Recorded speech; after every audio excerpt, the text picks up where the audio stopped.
The hum of the SSS Horizon's engines was the only constant in the cold expanse of space. It vibrated through the ship's metal bones, filling the endless silence beyond the walls. Dr. Eliza Renfield stood at the viewport of her quarters, staring out into the void. The darkness stretched on, vast and oppressive, swallowing the stars one by one the closer they drew to the nebula. X-91. The name echoed in her mind as though it had a weight all its own, a gravity that pulled at her thoughts. It had been 6 months since the ship had left Earth, and the journey had been uneventful, routine even. Until now. Now, the closer they came to X-91, the more everything felt wrong. The nebula loomed ahead, a shadow in the dark, visible only by the faint, unnatural swirl of gas and starlight at its edge. There was something about it that unnerved her, something she couldn't quite put into words. She tore her eyes away from the window, but the unease clung to her like the cold of space itself. The familiar voice of the ship's AI, Zenith, broke the silence. Dr. Renfield, the captain, has requested all senior crew members to the command deck. Eliza blinked, her mind pulling itself back from the abyss. "Acknowledged," she replied, her voice too loud in the stillness. She exhaled slowly, brushing a strand of dark hair behind her ear, then headed for the door. As she moved through the narrow corridors of the Horizon, she felt the eyes of the ship on her. The dim lighting flickered slightly, and the usual mechanical sounds seemed muted, as if the ship itself was holding its breath. She told herself it was just nerves. After all, who wouldn't be on edge? The Horizon was the first manned vessel to reach this far into deep space, sent to study a cosmic anomaly that had baffled scientists for decades. But there was something more than just the anxiety of discovery lingering in her thoughts. At the entrance to the command deck, the heavy door slid open with a soft hiss. Inside, Captain Marcus Voss stood before the central display, his broad shoulders tense. His jaw was set in a hard line as he stared at the visual feed of X-91, a swirling mass of darkness blotting out the stars. The other senior crew members were already there. Dr. Karim, the ship's chief engineer, pacing in front of the instrument panel, Lieutenant Quinn, the communications officer, her fingers drumming nervously on the arm of her chair, and Dahl, the ship's navigator, standing stiffly at attention. Eliza took her place at the science station, her hands brushing over the cool surface of the console. The soft glow of the monitors cast strange shadows on everyone's faces, deepening the lines of tension. "Status report," Captain Voss said without turning. His voice was steady, but there was an edge to it, something strained.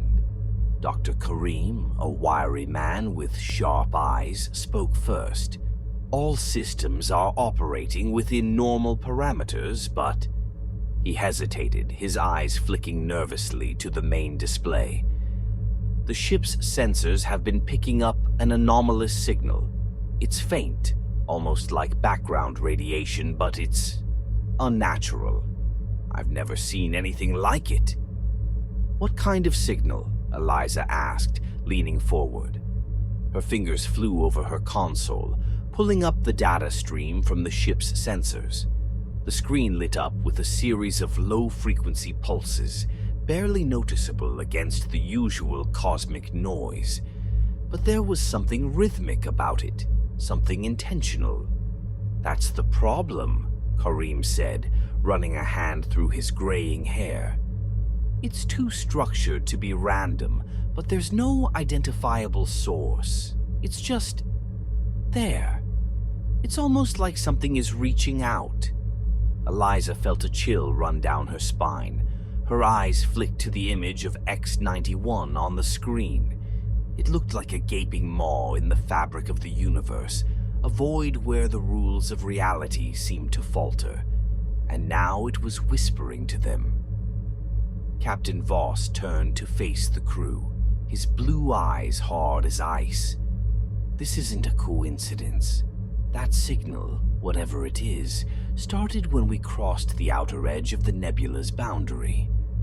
We've been picking it up for the last 12 hours, and it's getting stronger the closer we get.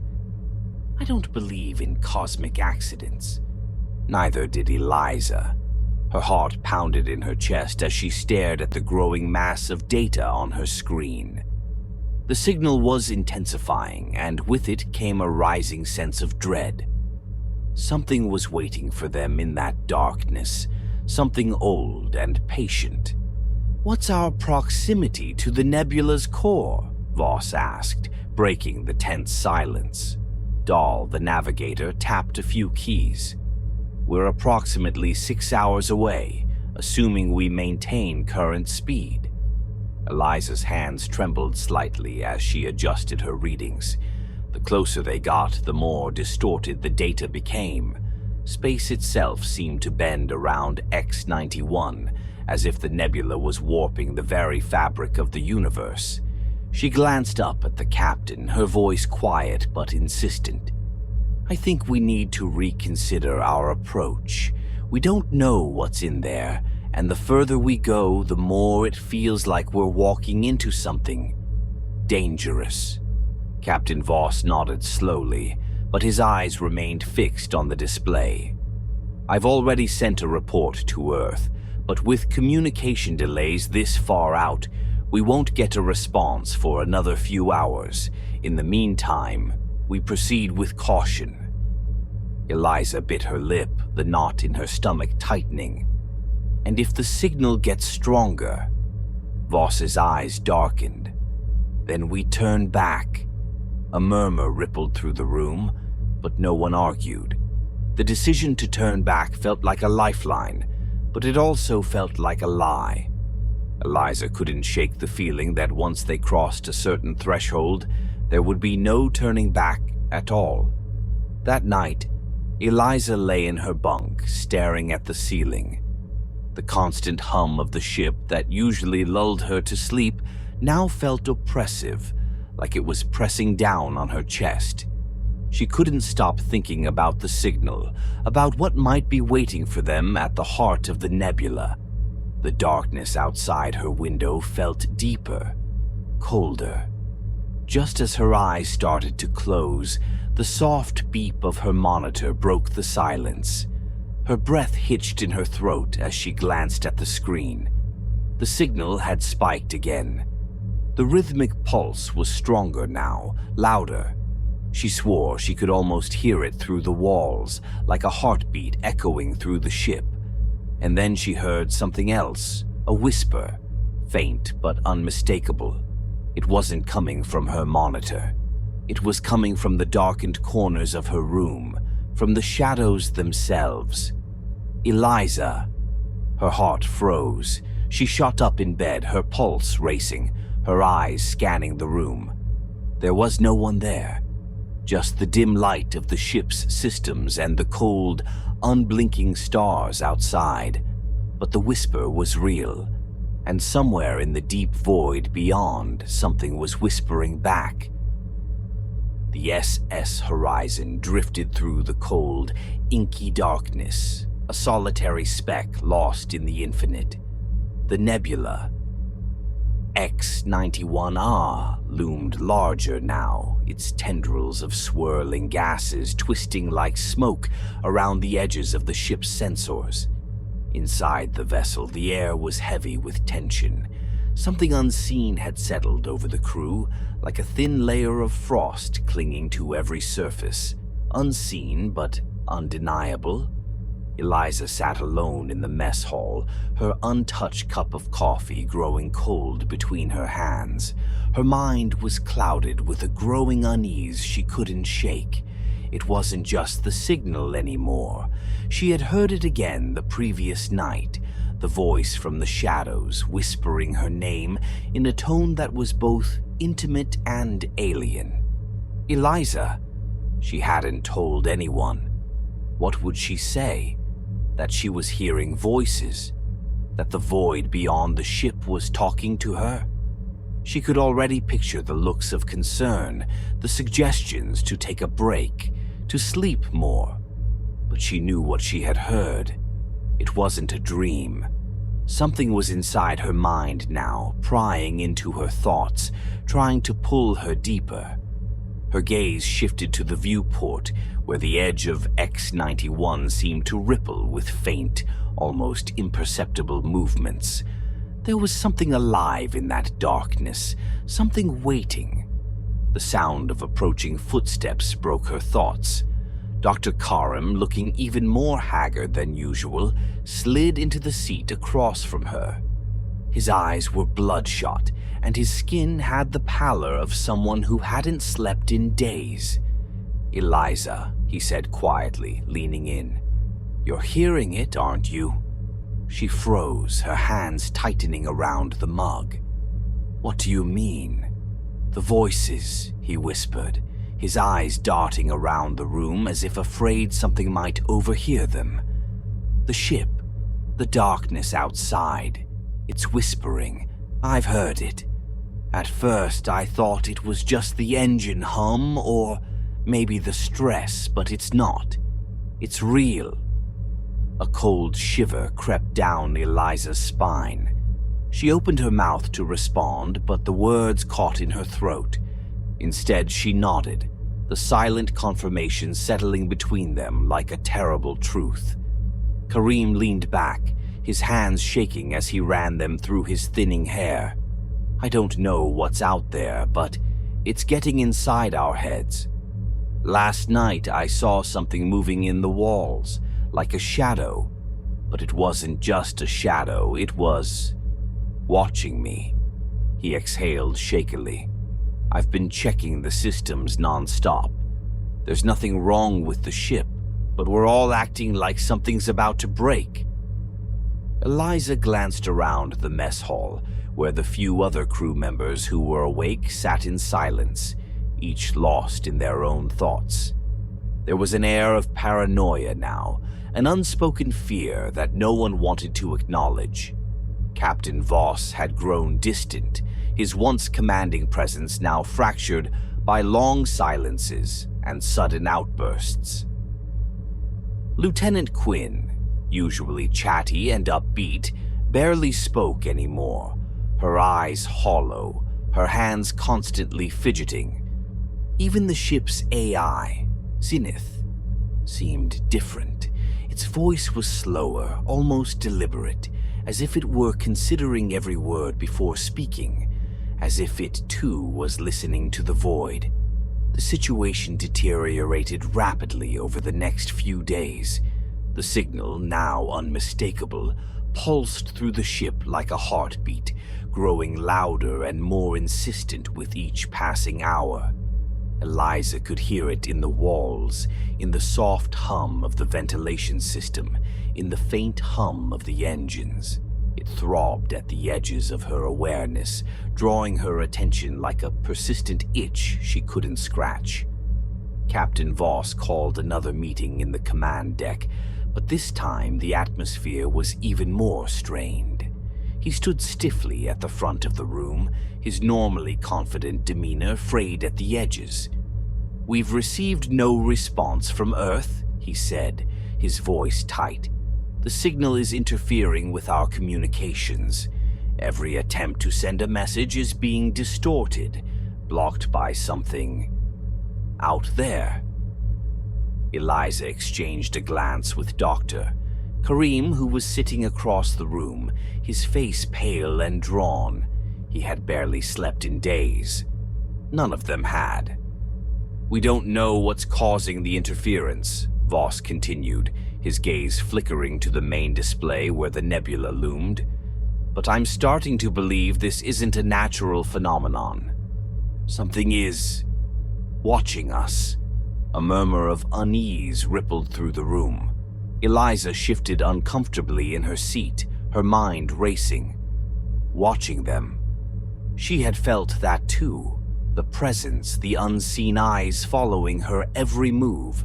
But hearing the captain say it aloud made it real, made it impossible to dismiss as just her imagination. "What do we do?" Quinn asked, her voice barely above a whisper. Captain Voss's jaw tightened. "We proceed with caution. If we can pinpoint the source of the signal, we may be able to shut it down or at least mitigate its effects. But for now, we maintain course." No one argued, but the silence that followed was thick with doubt. That night, the ship was quieter than usual. The steady hum of the engines seemed softer, as though even they were holding their breath. Eliza lay in her bunk, eyes wide open, staring at the ceiling.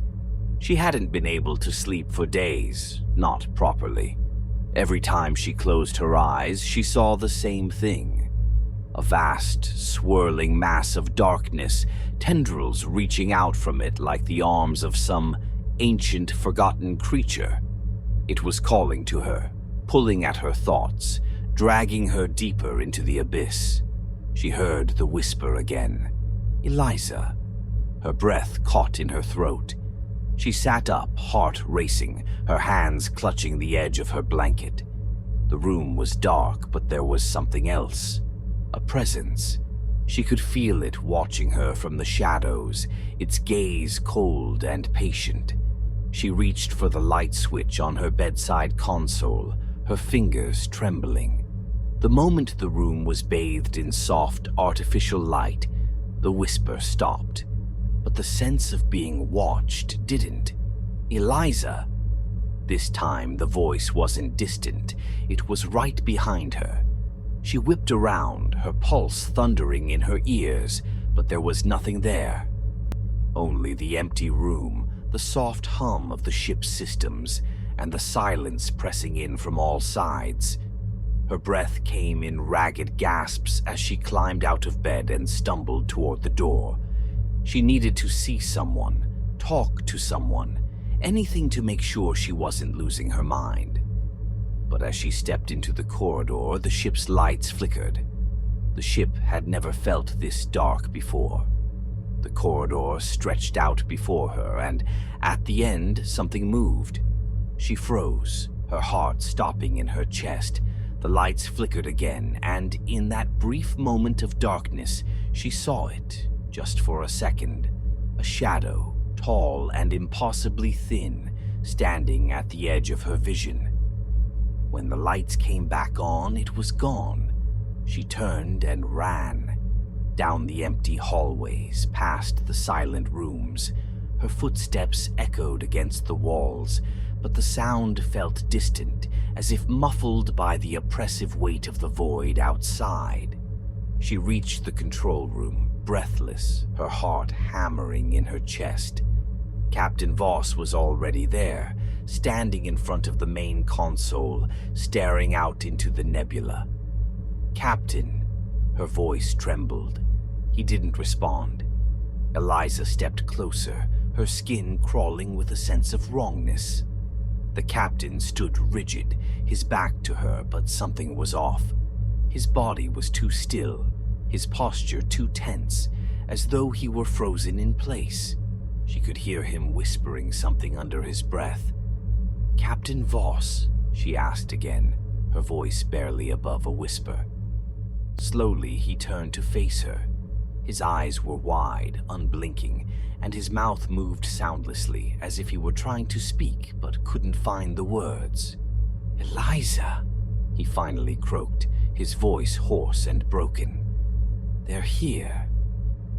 The days blurred into each other aboard the SS Horizon.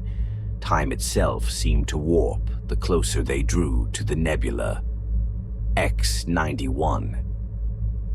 It was as if the ship had become untethered, drifting not just through space but through something deeper, something more insidious. The familiar rhythms of life aboard the vessel were falling apart. Sleep cycles had become fragmented, conversations devolved into hushed murmurs or, more often, abrupt silences as crew members stared, wide-eyed and vacant, into the void. Eliza felt the weight of the nebula pressing in on her mind. It wasn't just the isolation of deep space anymore. It was something much worse. The signal, that cursed pulsing rhythm, never stopped now. It was inside the ship's walls, inside their heads, growing louder every hour. In the mirror of her small bathroom, Eliza barely recognized herself. Dark circles clung to her eyes, her skin pale and slick with a sheen of cold sweat. Her hand trembled as she reached for a cup of water, the chill of the metal shaking through her fingers. She hadn't slept in what felt like days, maybe longer. Whenever she tried, the dreams would come. Dark, terrible dreams of endless space, of creatures swimming through the blackness with too many eyes, too many limbs. The nightmares felt too real, and when she woke, she could still hear them, whispering, "Eliza." She shuddered, pushing the thought away. It was getting harder and harder to distinguish between dreams and reality. The ship's systems were still functioning, though barely. Zenith, the AI, had started behaving strangely. It paused during routine commands as if considering each response, its tone growing more distant. When it did speak, its voice seemed colder, like it wasn't the system's automated responses anymore, but something else, something that was listening through it, mimicking it. Eliza could feel the intelligence behind it now, and it wasn't human. And it wasn't just Zenith. Eliza wasn't the only one losing her grip. Dr. Karim, the chief engineer, was unraveling faster than the rest of them. The man who had once been meticulous, controlled, now muttered constantly under his breath, pacing the ship's halls. His eyes darted from shadow to shadow, never resting, always searching for something just beyond sight. He claimed the ship's systems were being tampered with by an outside force, but no one else could see what he did. Eliza had seen him scratching at the walls, his nails leaving faint trails on the cold steel. His once steady hands now shook uncontrollably, and his face, gaunt and pale, bore the weight of some invisible burden. "It's the dark," he had said to her one night, eyes wild. "It's inside the ship. Can't you feel it? It's waiting for us." He wasn't wrong. Eliza felt it too. The air itself seemed to pulse, and the shadows in the corridors had a thickness to them, as if they were no longer just the absence of light, but something more tangible, something alive. Later that day, Eliza made her way to the control room, her steps slower, more deliberate. Each movement felt heavier than the last, as if the gravity of the nebula was pulling at her bones, dragging her closer to it. The lights in the hallway flickered, something they had been doing more frequently in the past few days. When she reached the control room, she found Captain Marcus Voss standing in front of the main console, staring blankly at the display of the nebula. His skin was sallow, his once strong frame now hunched and weak. His eyes were bloodshot, and his lips moved, though no sound came out. Eliza had seen him like this before, distant, lost in whatever madness had begun to consume him. He was the last bastion of authority aboard the Horizon, but even he was crumbling under the weight of the cosmic pressure. "Captain!" Eliza's voice was hoarse. He didn't answer. Her gaze flicked to the display and her stomach churned. X-91 had swallowed everything. The stars were gone, the distant galaxies erased from the viewport, as if the ship had slipped into a different dimension. The nebula now filled the screen, A swirling vortex of blackness shot through with veins of sickly green and purple. It was no longer just a mass of dust and gas. It moved like a living thing, pulsating with a rhythm that matched the signal they'd been receiving. The closer they got, the more alive it became. "Voss," Eliza said again, stepping closer. Suddenly his head snapped toward her, his bloodshot eyes locking onto hers. "It's awake," he whispered, his voice broken and distant. "It knows we're here." What knows? Eliza's heart raced. She didn't want to ask, didn't want to know, but the words tumbled out of her before she could stop them. Voss swallowed hard, his lips trembling. The nebula, the thing inside, it was imprisoned here, and now it's waking up. We woke it. Eliza's blood ran cold. She had suspected something like this, an intelligence, a presence, but to hear it confirmed by Voss sent a spike of terror through her. "We need to turn back," she said, more to herself than to him. "We need to leave." "We can't," Voss muttered. "It won't let us." His words hung in the air like a death sentence. As the hours dragged on, more strange things began to happen. The ship's systems, which had held together up until now, started to fail in rapid succession. The lights flickered erratically, communications went offline, and the temperature fluctuated wildly from freezing to sweltering. Zenith's voice had grown even more unnerving. The AI now spoke in whispers, its tone almost taunting, mimicking the voices they had all begun hearing in their minds. "Eliza! Eliza!" It called to her constantly, a low, seductive murmur that echoed through the ship's corridors. She could hear it even when no one else was around. And then there were the shapes, the shadowy figures that seemed to move just at the edge of her vision. Always there, always watching. But whenever she turned to face them, they were gone.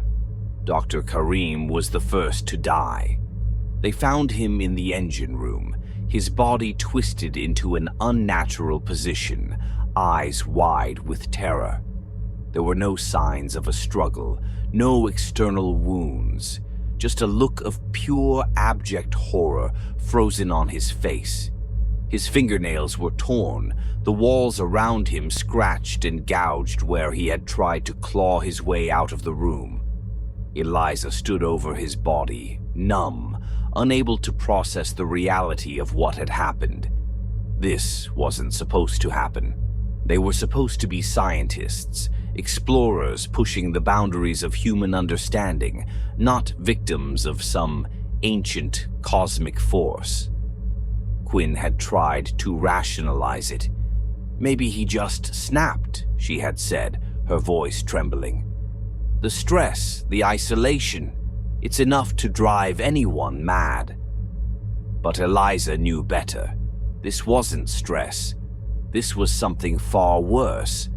Karim had seen something. He had been shown the truth, and it had killed him. And now, it was coming for them. The nightmares became constant. Each time Eliza closed her eyes, she was drawn deeper into the heart of X-91. She saw it now, the thing that was waiting for them. It was vast, incomprehensibly large, its form shifting and writhing in the depths of the nebula.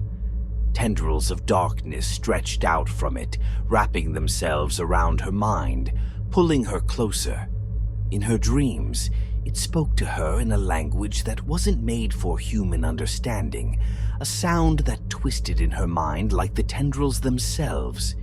It showed her visions of the universe folding in on itself, stars collapsing into nothing, time and space warping until they were indistinguishable from madness. It showed her the truth.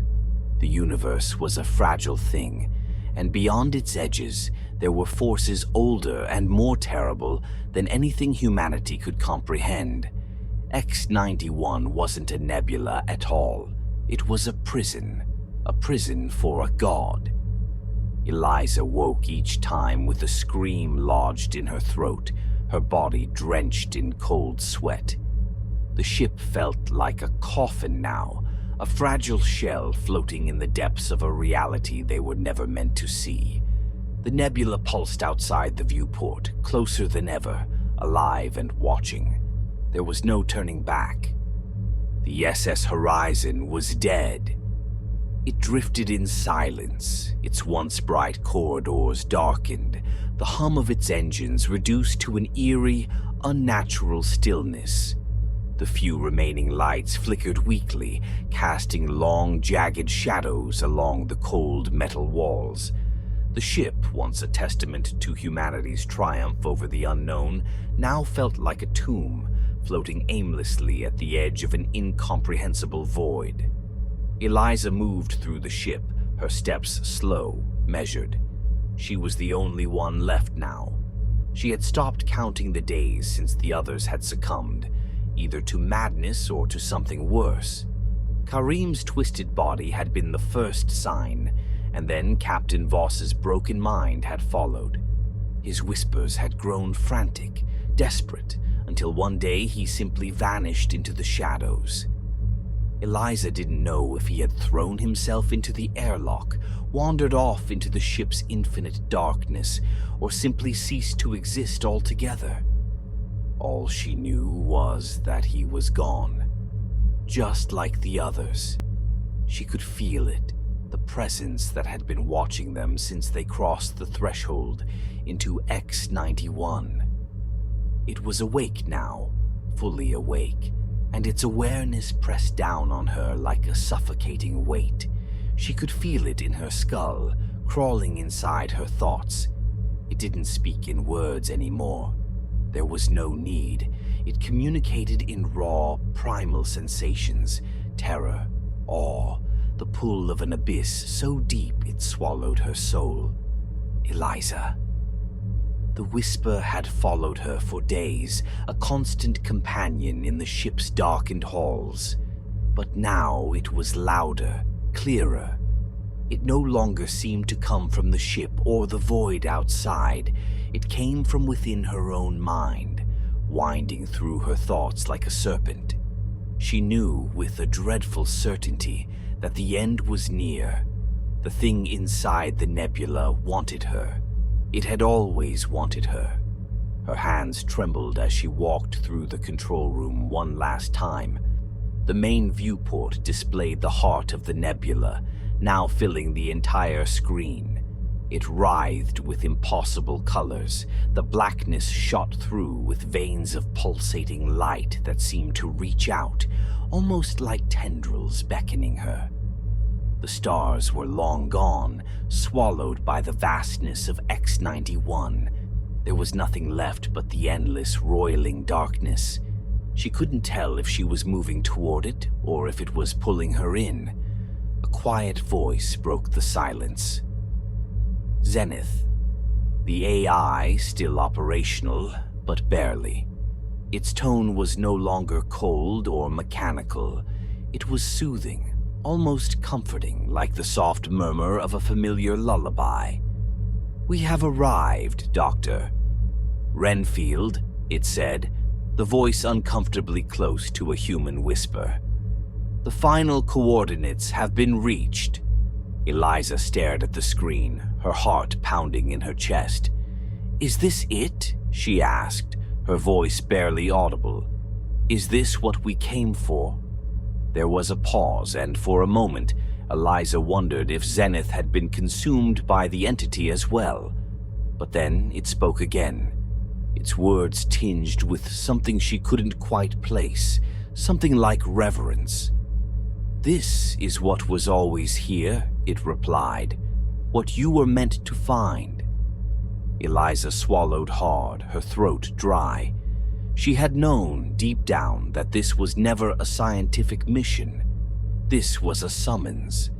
They had been drawn here, not by curiosity or ambition, but by something far older, far more malevolent. The whispers, the visions, the unrelenting pull, it had all been leading to this moment.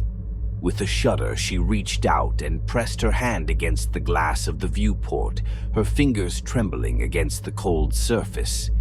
The nebula shifted, coiling in on itself, and for the first time she saw it clearly, the thing that had been waiting for them. It was vast, its form stretching beyond the limits of her understanding. It was both there and not there, flickering in and out of existence, a creature of pure darkness and light, shifting in ways that defied reason. Eyes, thousands of eyes, opened within the swirling chaos, each one gazing directly into her soul.